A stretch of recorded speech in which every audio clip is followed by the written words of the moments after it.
Strive Coaching Studio, guiding business leaders to meet the highest version of themselves. And now, here's Michelle, certified coach and founder of Strive Coaching Studio. Hi, and thank you for joining me on podcast number 19. This one is a really important podcast to me today. I really wanted to talk about this because lately I have found that many of my clients are experiencing levels of volume in their businesses and the pressures of great demands and meeting high-level goals and doing it all on a more challenging and potentially lighter staffs than they're used to operating in the past. Their operations and procedures have all had to change, and a lot of the ways they've operated in their businesses are completely different than the past, but in many cases, the business goals and plans are even bigger or greater than they have been in the past. So these people are working longer hours, and they're filling their days with more back-to-back meetings, even if they're online, even if they're Zoom meetings or Microsoft Teams meetings, they are back to back to back, and there's very little time in between to take a break or just to come up for air for a minute. They have teams who are working just as hard, and unless those team members are screaming for help with something urgent, there's not even enough time to check in with them at all to make sure things are really running smoothly and stay in touch with the morale of their team. Then I have others, on the other hand, who are experiencing the financial stress of the limitations they've been experiencing and the unknowns for how much longer the challenges will be present, requiring them to continue to be resourceful and attempt to plan with very little information or ability to see the path to the other side. So whether you are on either extreme that I've described or somewhere in the middle, we can evaluate some of the common ways that we tend to manage through our stress and cope with the challenges that we're all facing. I have clients who are still in their job searches after being laid off at the beginning of COVID. I have clients who are trying to reinvent their careers right now. And I have clients growing their businesses or trying to strategize how to create a business that can operate without their day-to-day involvement right now for their own reasons. And some have no idea what 1 year looks like ahead for them. And some are concerned about reporting their day-to-day to their spouse through judgment and fear of shame and concerns of failure. So you name it. We have clients in every corner of the business world right now just trying to figure out how to manage it all. And in our quest for happiness, we continue to push and work and hustle through all the hard things in hopes that soon we will get to the light at the end of that tunnel and finally it will be running smoothly. Soon we'll be able to relax. Eventually we can take that vacation. Before you know it, at this pace, we're going to get ahead of it and all that's chasing us right now. But guess what? We all know what I'm about to say. There will always be the next thing. We will have a new problem or a new thing that's now chasing us, or a new directive to switch gears and pivot or move fast in the next new direction. And once we become accustomed to this way, we don't stop so long as we continue the chase, the hustle, the quest.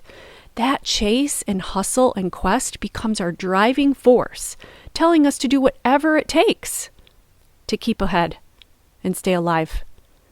And we continue to do it. And we choose to do it. We can choose to do it every minute of the day if we want to do that. My guess is that on some level, that quest, that hustle, that fast pace has served us to some degree in our lives in the past and got us where we are. The problem is that it's not sustainable.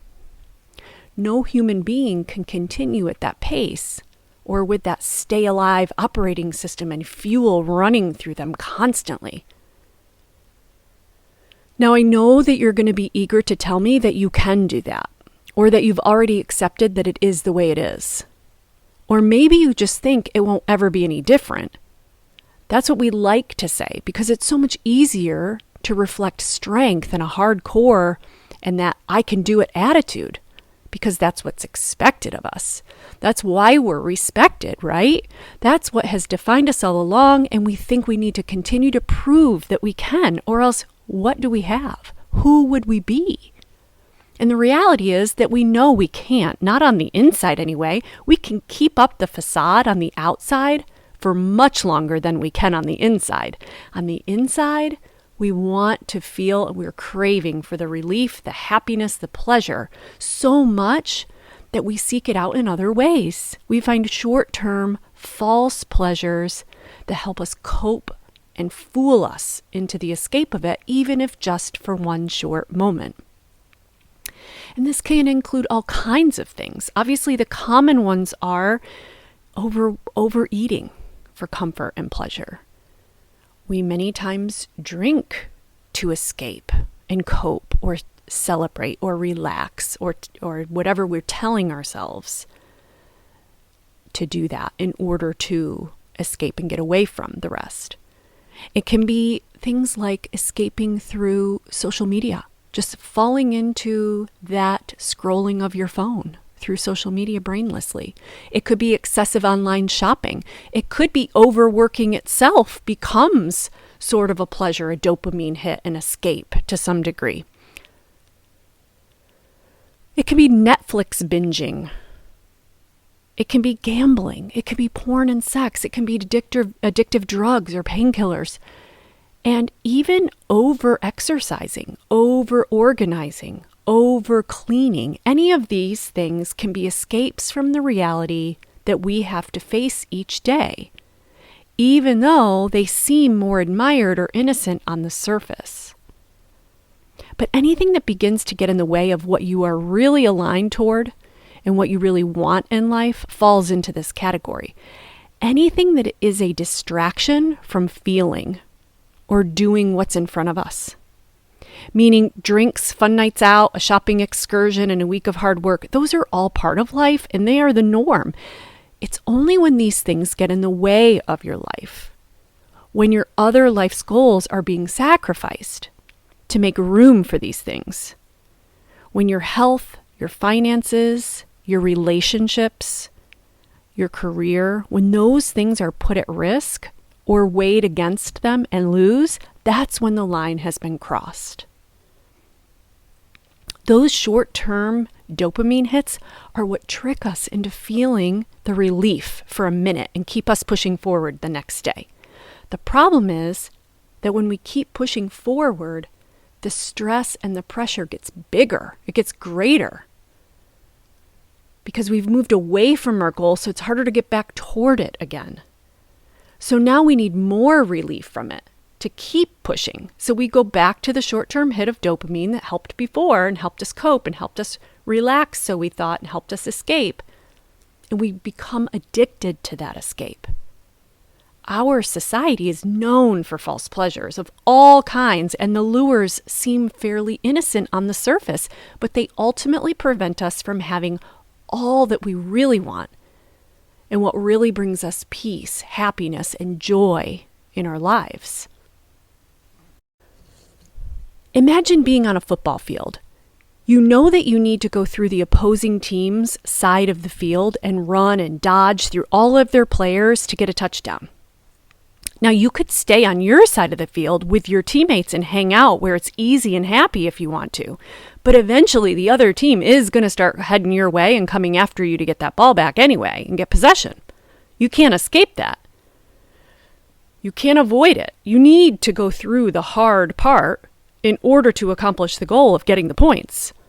The big reward, the exhilarating celebration, you have to work through that side of the field to get to the goal at all, so you can celebrate. You can call a timeout if you want. You can hang out on the sidelines with your teammates, get a drink, stretch, have a snack if you want.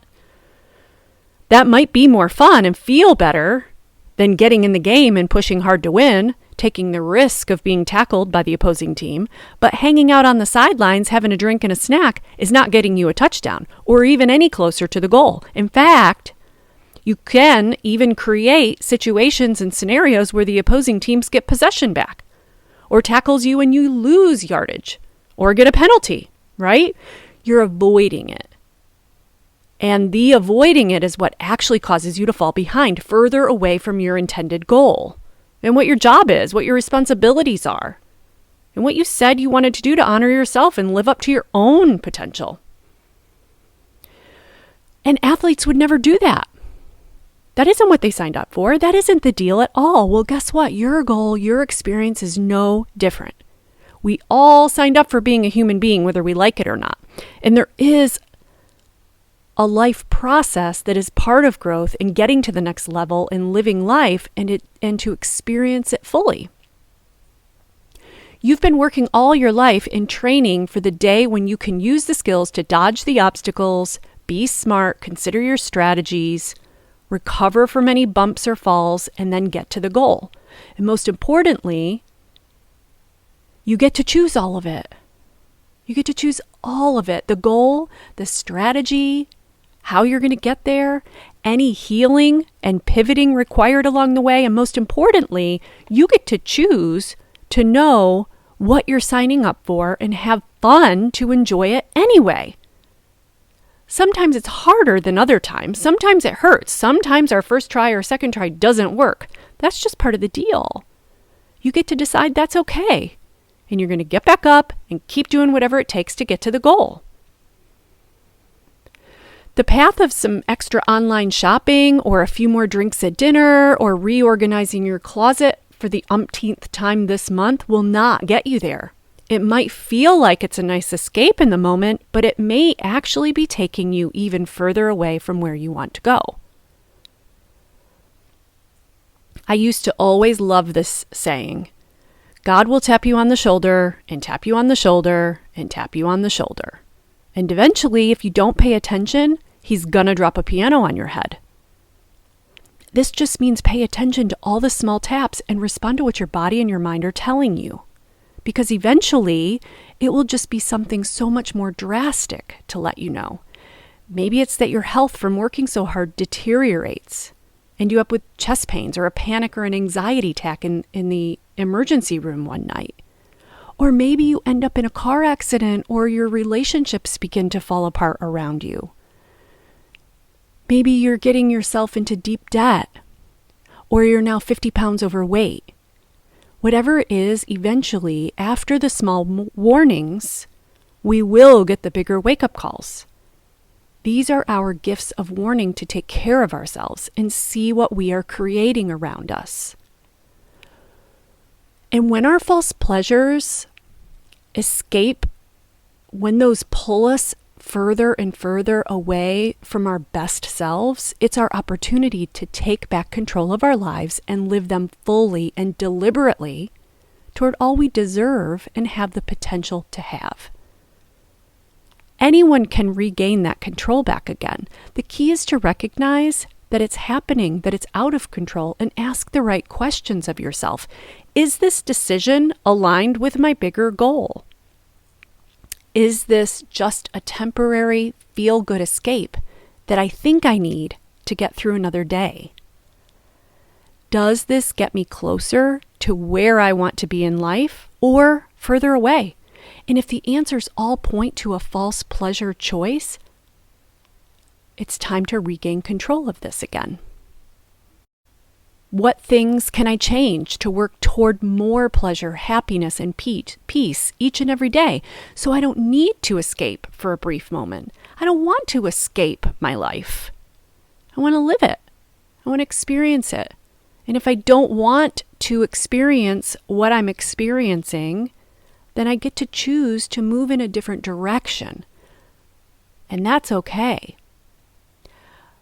But how can I love the life I have more so I don't believe I need an escape from it? How can I accept that this is part of the deal and start to enjoy it again and find the fun and the pleasure in it? So I can really feel good celebrating when I get to that goal. Having the reward and getting across that finish line and making that goal, that's the part that we're in for. When we feel we need an escape from the life we have, we're doing something wrong. This is one of those taps on the shoulder that I'm referring to. We don't need to expect rainbows and butterflies every day either. That's not what I'm saying. But we get to choose the life we have. Everything we have in our lives, we made a decision to have in our lives. Every goal is a goal that we've chosen. We can choose not to have it just as easily and just as quickly. But eating more chocolate, drinking another bottle of wine, spending more money online shopping, and running another 5 miles today will not change any of those things to improve anything at all. They just kick the can forward and allow us to avoid it even longer or possibly make things worse. You have the opportunity to create the life you want. We all do. You deserve to have it all, to experience it all, and to choose exactly the path you want.